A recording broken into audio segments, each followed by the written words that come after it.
This is TWiT. There is a sci-fi magazine called Clarkesworld named after Arthur C. Clarke. This week, they stopped accepting submissions for new work. Why? Because they have been receiving hundreds of AI-written submissions.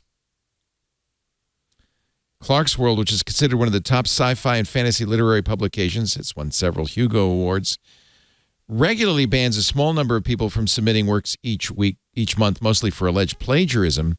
But as of Monday, it had banned more than 500 accounts. People keep submitting AI-written stuff. Now, they pay pretty well, 10 to 12 cents a word. And, you know, you get your work published. That's how many sci-fi authors started, is getting in the pulp magazines. But what's wrong with this, sir? Because you have to be a pretty good prompt master, if you will, to be able to tell this thing to spit out something, coherent. So what's wrong with that? Neil Clarke wrote in a tweet thread, submissions are currently closed. It shouldn't be hard to guess why.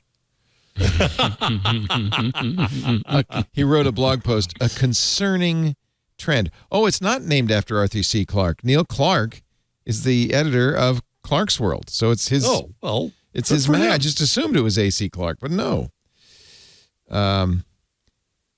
So here's a question for our counselor here, because a court has also said, I think more than once now, that AI images cannot be copyrighted, which I presume will come over to text. Is there an issue there around copyright and generative AI? The court decided that copyright required a human at some point in the chain, right?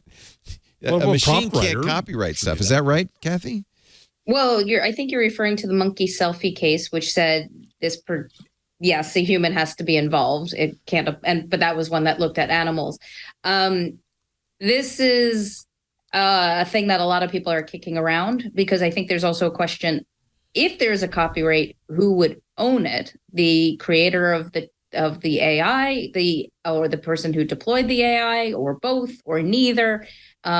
There's some interesting analysis to do on it, but then there's also the question of, does anybody actually need to own it? Because one thing we learned from the Naruto case is it's actually okay if a work is created and immediately in the public domain. We do not need to make everything ownable, and we tend to lose sight of that fact every time we try to ask these questions. Right. But NFTs, Cathy, everything can be owned. Yeah, but ask me this on a week when I'm not exhausted from the 2:30. I can only hold up so much of the universe at once. In her 2:30 bubble. According to the U.S. Copyright Office's Copyright Compendium, quote, the office will refuse to register a claim if it determines that a human being did not create the work. So you can't register it if it was. The Copyright Office just rejected a Midjourney image. I think that I agree with you, Cathy. That actually is not a hazard, right? That's good. Yeah. That's fine. I mean, the point with copyright was supposed to be the exception. Yes. You just wanted to make sure that the public had stuff. So how much do you need to provide a limited monopoly for a limited amount of time just to make sure you've got enough incentives so people keep creating stuff? Because why do we want people to create stuff? So we have stuff. And now all of a sudden it's the rule, and it's the rule that means that the public doesn't get stuff anymore. Right. That's all backwards. Yeah, we turned it upside down, didn't we? We turned it upside down, and we're completely defeating why we would have the monopoly in the first place. By the way, newspapers and magazines in the earliest copyright were not included. I mean, a lot wasn't included. The problem was, as soon as they had the first statute of Anne, then everybody else showed up with well, what about us engravers? We engrave stuff. We should have protection for our engravings. So then they added protection for their engravings, and then sort of every media claimed it for themselves. So, I mean, it's weird. If it looks like a privilege, everyone's going to want it. And it's really hard to sort of argue that some forms of media don't get it. But then media also changed dramatically under the weight of technology changes. We kind of need to go back and rethink this. I've got a book about that coming out, Cathy. It's a good chapter in it. The Gutenberg parenthesis.